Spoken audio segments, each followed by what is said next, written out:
Hi, it's Renee, and I just wanted to share with you some tips on getting a good night's sleep. Now, it can be, that we need sleep every night of the week, right? But specifically, we can find it hard to get a good night's sleep when things are really stressful. So, as well as this video, I'll share some links with you around with some recordings I've made, which are a form of hypnosis to help you get off to a good night's sleep because hypnosis is just a brainwave state, a theta state that we go in every night before we fall asleep anyway. But it's also when we can speak to the unconscious mind about how to get to sleep and stay asleep. So that's why it works really well. I wanted to share some tips though on how I manage sleep when I was going through my separation and divorce, and also I suffered 8 years of having bad sleep after I was hit by a car about 20 years ago. So I know what it's like to feel shitty and not sleep properly, and specifically getting, a good chunk of sleep time. So you might not be getting the full 8 hours that they say you need. Listen to your body though. I find, now this is just me, but I want to share it with you that if I wake up at 3, 4 o'clock, more like the 4 o'clock, if I wake up at 4 and then I don't get back to sleep till nearly 6, my alarm, if it was going off at 7, I don't get good sleep in between that. So I actually wake up feeling worse. So sometimes our body knows when we've had enough. And sometimes it will wake up at random hours, like 2 or 3 o'clock in the morning. Perhaps if we've had too much sugar intake, whether that's literally sugar, lollies, bad eating, or drinking. So just be really mindful of the alcohol intake before at night time. I mean, any time really, but I'm sure you understand and appreciate where I'm coming from with that one. Because what can happen with the alcohol is if it's right before bed, the sugar in the alcohol, it's your body's burning it off.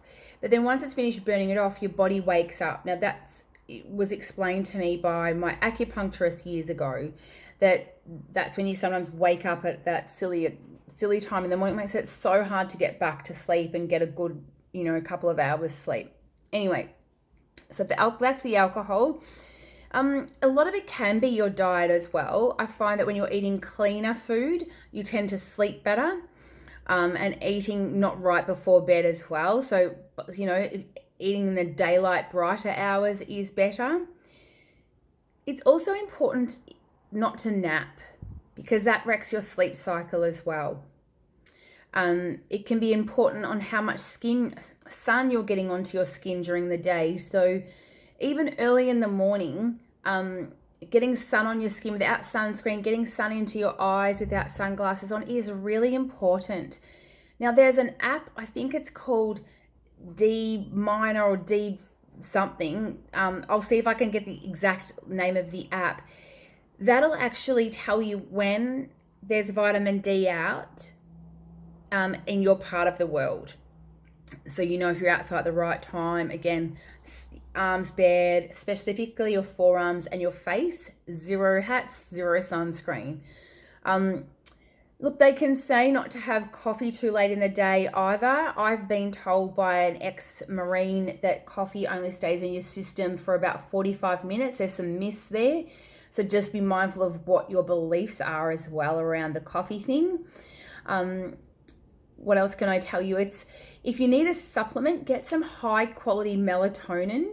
So that might be getting it from a compounding pharmacy. So it's the most purest of kind, because some bodies do find it hard to produce melatonin, which is the hormone that helps us sleep better.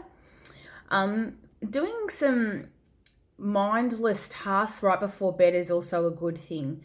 So whether it's folding, washing, just do something really boring because the brain is just then switching off. Staying off technology right before bed. So don't read this, don't be online right before bed. And I would say don't be online in bed at all. Get off at least an hour and a half if you can before you're going to bed. You can dim the lights around the house as well. So your body is like thinking, oh, it's dark, I'm going to bed now. If you're out on the couch watching TV, I think it's a good idea to watch just mind-numbing dumb TV. to see you not thinking, but you're just watching silly TV or a movie or something. But make sure you're sitting up, because the moment you lay down, that's when your brain does think that it's going to sleep, and then you fall asleep on the couch, and then you wake up and maybe you can't get back to sleep. So again, fold the washing. I reckon it's boring as. Or have a good book and read that in bed and fall asleep to a good book. That's okay too. And I'm just looking at my notes, see if there's anything else I can tell you about sleep. Getting some mindfulness practices in bed is really good. So what I mean by that is you're laying down and just start with the tip of your toes, and you're trying to stretch your toes out. So what you'll do is you'll get your toes and you'll bend them down and curl them over and hold them just for a count of 6, and then release them for 6. And then do it again and try and do like 3 cycles of that. But then you move up to your ankles and stretch your ankles, like point your toes, hold it. I'm actually doing it now. And then flex and relax. And then wait another 6. Then you can move up once you've done that 3 times. Then try and stretch down from your knees, like literally push down while you're laying, like push with your sort of feet down. So you're getting a bit of a stretch in the bottom of your legs. Then just move up your body and your hands, get your fingers and stretch them out. And count to 6 and relax. And just try and do that all over your body, even your jaw. Do it where you move your chin to your head and hold it there for 6. And just slowly work up and down your body like that. And you may find that you just drift off to sleep anyway. Having a nice shower before bed, if that's your thing. Getting some lavender oils, like sprinkle that on your pillow.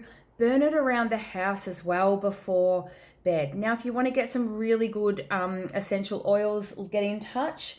I use the Young Living ones. This is not the one you'd want. This is Envision. This is a different one.